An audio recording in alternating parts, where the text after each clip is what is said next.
All right, thank you, Brian. Today, a 10-day project on Westbound 696 between I-75 and the Lodge is underway. Crews started early overnight demolishing the Church Street Plaza Bridge as they continue the Restore the Ruther project. Joining us now to talk more about this project and how you can try to get around it, Diane Cross with MDOT. Diane, good morning. I understand you've been busy since basically midnight. Yeah.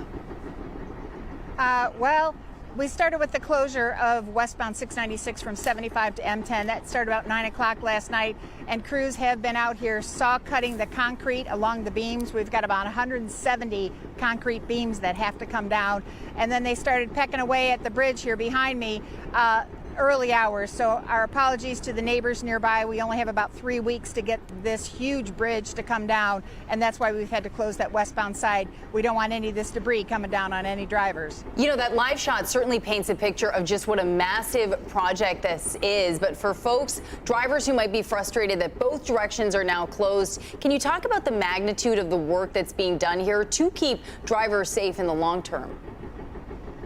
Well, again, 696 is really one of the biggest freeways in the sense of volume in the entire state. We have close to 200,000 drivers who use both directions. So we've already detoured 100,000 drivers with that eastbound closure a couple of months ago.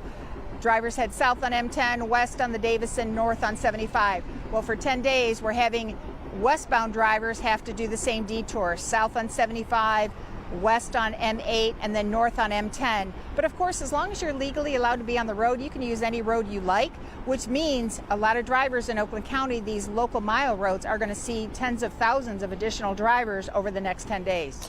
Diane, can you walk us through why this is happening? Why do you have to demo this bridge and build a new one?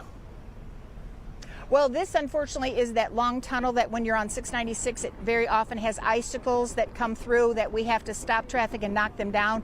We've tried a number of ways of renumination. This bridge is about 40 years old. It's time to replace it. So we have to bring this massive bridge down as part of the 2-year project, and then it will take most of the next 2 years to rebuild it as well. It's a plaza that has a ballpark, a playground, a parking lot, and a road on it. So it's really quite large. It is a big project. And even in roughly the 3 weeks we need to bring the bridge down, even that is a condensed amount of time, which is why we do have to make noise, sometimes even during the nighttime hours. Well, thank you, Diane, for joining us today. I know drivers are going to be finding some of those detours. The good news is the full, complete closure in both directions will only last 10 days, so I'm sure we can get through it. It'll be nice to see the park fully restored once it's rebuilt. It will. It'll be worth it once it's over. Thanks, Diane.